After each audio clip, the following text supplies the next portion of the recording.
မကြခင်မှာပဲမိမပန်ကြီးဆရာမတယောက်ဟာလူသူကင်းမဲ့တဲ့နေရာတစ်ခုမှာကန်ဆိုးစွာနဲ့ရေခဲတွင်းနဲ့ကျသွားခဲ့တဲ့အဲ့ဒီနေရာမှာတအူးတဲ့သောမျက်မြင်သက်တွေကတော့တွေးဆနေတဲ့တောဝင်ပလွေတစ်ကောင်ပဲဖြစ်ခဲ့တယ်။လူတိုင်းကတော့ဒီအဖြစ်အပျက်ဟာတွေးထွက်တန်ယူကြောက်မဖွယ်ရဘေးအန္တရာယ်တစ်ခုဖြစ်လာမယ်လို့ထင်ခဲ့ကြတယ်။ဒါပေမဲ့နောက်ဆက်တွဲဖြစ်ပျက်လာတဲ့အရာကတော့လူပေါင်းများစွာကိုအံ့အားသင့်သွားစေခဲ့တယ်။အဲ့ဒီတောဝင်ပလွေဟာအားနေပြီးအကူအညီမဲ့နေတဲ့မိမကိုတိုက်ခိုက်မဲ့အစားမြင်းအုပ်ထဲကိုအပြေးဝင်သွားခဲ့တဲ့အချိန်ငယ်စဉ်းစားပြီးနောက်မှာတော့မွေးမြူရေးသမားတွေခြံထားခဲ့တဲ့မြင်းဖြူတစ်ကောင်ကိုရွေးချယ်လိုက်တယ်။ပြီးတော့မြင်းကျိုးကိုကိုက်ကရေခဲတွင်းအစုံမှာရုန်းကန်နေတဲ့မိမစီကိုတလန်းချင်းရှောက်သွားခဲ့တယ်။အဲ့ဒီနောက်ဝင်ပလွေဟာမြင်းကျိုးကိုအဲ့ဒီမိမရဲ့လက်ထဲထည့်ပေးခဲ့ပြီးသူမမတ်တက်ရက်ဖို့စူးစမ်းတဲ့အချိန်မှာလည်းကိုယ်တိုင်ရက်ပြီးအားပေးကူညီပေးခဲ့တယ်။ဒါပေမဲ့သူဟာလူတွေကြောက်ရွံ့နေတဲ့သွေးစားတဲ့ရက်စက်ကြမ်းကြုတ်တဲ့ဝင်ပလွေတစ်ကောင်ပဲမဟုတ်လား။ဘာကြောင့်ဒီမိမကိုကယ်တင်ဖို့ဒီလောက်အထိစူးစမ်းခဲ့တာလဲ။ဒီအရာအလုံးရဲ့အစကတော့2010ခုနှစ်နွေဦးရာသီကနေစတင်ခဲ့တာပါ။တော်ရိုင်းတွေးဆန်ပကြီးဆရာမလီဝေဟာပထမဆုံးအကြိမ်ရိုအာကိုင်မြက်ခင်းပြင်ကိုပကြီးဆွဲဖို့တွားရောက်ခဲ့တယ်။အဲ့ဒီမှာဒေတာခံမွေးမြူရေးသမားတွေစီကနေထူဆန်းပြီးဝမ်းထဲဖွယ်ကောင်းတဲ့ဇလန်တစ်ပုဒ်ကိုကြားခဲ့ရတယ်။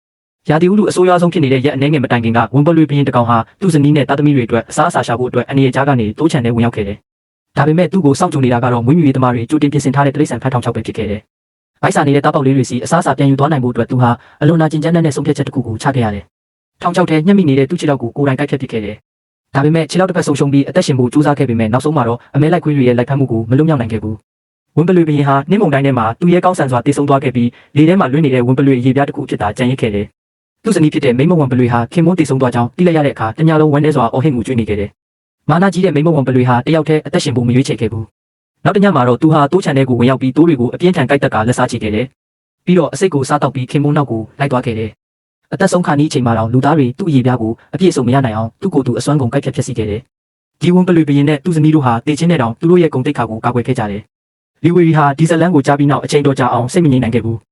မွေးမြူရေးသမားတွေကဝင်ပလွေဘရင်ရဲ့တားပေါက်6កောင်ဟာအသက်ရှင်နေနိုင်သေးတယ်လို့ပြောတဲ့အခါသူဟာမဆိုင်မတွက်ရှာဖွေဖို့ဆုံးဖြတ်ခဲ့တယ်။ဒီဝင်ပလွေမိသားစုအတွက်ကိုယ့်ရဲ့စိတ်ရင်းမှန်နဲ့တစ်စိတ်တစ်ပိုင်းပြန်ပေးဆက်ချင်ခဲ့တာပဲဖြစ်တယ်။မွေးမြူရေးသမားတွေညွှန်ပြတဲ့လမ်းအတိုင်းလိုက်သွားပြီးလီဝီဟာနောက်ဆုံးဝင်ပလွေအိမ်ကိုရှာတွေ့ခဲ့တယ်။ဒါပေမဲ့အဲ့ဒီအချိန်မှာတော့တားပေါက်6កောင်တွေကနောက်ဆုံးတစ်ကောင်ပဲအသက်ရှင်ကျန်ခဲ့တယ်။အသက်ငယ်ငယ်နဲ့ကြံနေတဲ့ဝင်ပလွေလေးဟာမျက်လုံးဖွင့်ကြည့်ပြီးလီဝီကိုသူ့မိခင်လို့ထင်မှတ်ခဲ့တယ်။ဒါဟာသူနဲ့ဒီတော့ဝင်ပလွေလေးတို့ရဲ့ပထမဆုံးတွေ့ဆုံမှုဖြစ်ခဲ့တယ်။အဲ့ဒီအချိန်မှာဒီဝင်ပလွေလေးကိုဘယ်လိုလုပ်ရမလဲဆိုတာအကြီးမားဆုံးပြဿနာတစ်ခုဖြစ်လာခဲ့တယ်။သူ့ခန္ဓာကိုယ်အခြေအနေကအလွန်ဆိုးရွားနေပြီးမျက်ခင်းပြင်ပေါ်ကစိတ်ကူးတမှုအခြေအနေတွေနဲ့အသက်ရှင်နိုင်ဖို့အလွန်ခက်ခဲနေခဲ့တယ်။တကယ်ပဲဝင်ပလွေတစ်ကောင်ကိုမြို့ထဲပြန်ခေါ်သွားမှာလား။နောက်ဆုံးမှာတော့လီဝီဟာဒီလိုအန္တရာယ်ကြီးတဲ့ဆုံးဖြတ်ချက်ကိုချခဲ့တယ်။သူဟာဝင်ပလွေဘရင်ရဲ့မပြည့်စုံခဲ့တဲ့ဆန္ဒကိုချန်တူးမျိုးစီပြန်ယူလာခဲ့တယ်။အချိန်ချင်းစူးစမ်းပြီးနောက်ဝင်ပလွေလေးဟာနောက်ဆုံးအသက်ရှင်လာခဲ့တယ်။လီဝီကအဲ့ဒီဝင်ပလွေလေးကို Green လို့နာမည်ပေးခဲ့တယ်။သူမျှော်လင့်ခဲ့တာကတော့ဒဏ္ဍာရီပုံမြင်တစ်ပုဒ်လိုလှပတဲ့ဘဝတစ်ခုဖြစ်လာဖို့ပဲ။ဒါပေမဲ့အိမ်မက်နဲ့လက်တွေ့ဘဝကြားမှာအမြဲတမ်းရက်စက်တဲ့ကွာခြားချက်တွေရှိနေတတ်တယ်။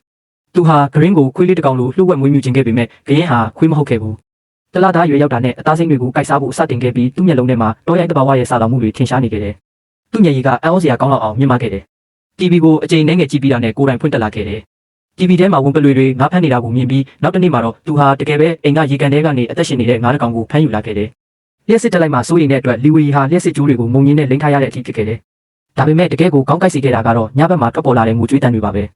ညအမှောင်တိတ်ဆိတ်လာတိုင်း Green ဟာခေါင်းမော့ပြီးကလေးဝင်ပလွေတစ်ကောင်ရဲ့နာကျင်ဝမ်းနဲ့ပွဲအော်တန်နဲ့အော်ဟစ်နေခဲ့တယ်။မကြခင်မှာပဲမမျှော်လင့်ထားတဲ့အဖြစ်အပျက်တစ်ခုဖြစ်ပေါ်လာပြီးဒီခီးရဲ့အဆုံးသက်ကိုရေးဆွဲပေးခဲ့တယ်။ Green အသက်2လသားရွယ်မှာပဲပျောက်ဆုံးသွားခဲ့တယ်။စောင့်ကြည့်ကင်မရာမှတ်တမ်းအရသူဟာကားသွားလာများတဲ့လမ်းမကြီးပေါ်မှာကြောက်လန့်စွာပြေးလွှားနေပြီးအရှင်ပြင်းကားတွေရဲ့ကြားကနေအသက်လွတ်ဖို့ကြိုးစားနေခဲ့တယ်။ဒီလိုဆက်ဖြစ်နေလို့မဖြစ်တော့ဘူး။မြို့လေလမ်းမပေါ်မှာဝင်ပလွေတစ်ကောင်ပေါ်လာတာဟာခွေးတစ်ကောင်ထွက်ပြေးသွားတာနဲ့မတူဘူး။နောက်ဆုံးမှာတော့လူတွေကသူ့ကိုချက်ချင်းတက်ပစ်နိုင်တယ်။ဒါဆိုဘာလုပ်ရမလဲ။ဒီအချိန်မှာလီဝီဟာနောက်ဆုံးနားလည်သွားခဲ့တယ်။လူသားတွေရဲ့လောကကြီးဟာဂရင်အတွက်မတင်တော်တော့ဘူးဆိုတာကိုတယောက်ယောက်ကဂရင်ကိုတိရစ္ဆာန်ယုံပို့ဖို့အကြံပြုခဲ့တယ်။အနည်းဆုံးတော့အဲ့ဒီနေရာမှာသူအသက်ရှင်နိုင်မယ်လို့ထင်ခဲ့ကြတယ်။ဒါပေမဲ့တိရစ္ဆာန်ယုံတွေကမှန်အောင်အိမ်တွေကိုကြည့်ရင်လီဝီဟာအမြဲတွေးနေခဲ့တယ်။ဒါဟာဂရင်အတွက်တင်တော်တဲ့နေရာမဟုတ်ဘူး။ဒါကြောင့်2လကြာပြီးနောက်မှာသူဟာချန်တူးမျိုးကကိုယ့်အိမ်ကိုရောင်းချလိုက်ပြီးလမ်းကျန်းကားနဲ့အသက်ရှင်နေထိုင်ရေးပစ္စည်းတွေဝယ်ယူခဲ့တယ်။ပြီးတော့3လသားရွယ်ဂရင်ကိုခေါ်ဆောင်ပြီးဝင်ပလွေတွေရဲ့ကဘာစီပြန်သွားခဲ့တယ်။ဒါဟာအကြီးမားဆုံးစွန့်စားမှုတစ်ခုဖြစ်ခဲ့တယ်။လူသားတွေနဲ့ကြီးပြင်းလာတဲ့ဝင်ပလွေတစ်ကောင်ကိုတောထဲပြန်လွတ်ပေးပြီးအောင်မြင်ခဲ့တဲ့ဥပမာဟာအဲ့ဒီအချိန်ကကဘာပေါ်မှာတစ်ခါမှမရှိခဲ့သေးဘူး။ညက်ခင်းပြင်ကိုပြန်ရောက်တဲ့အခါဂရင်ဟာယူတုတ်တလို့ပျော်ရွှင်နေခဲ့တယ်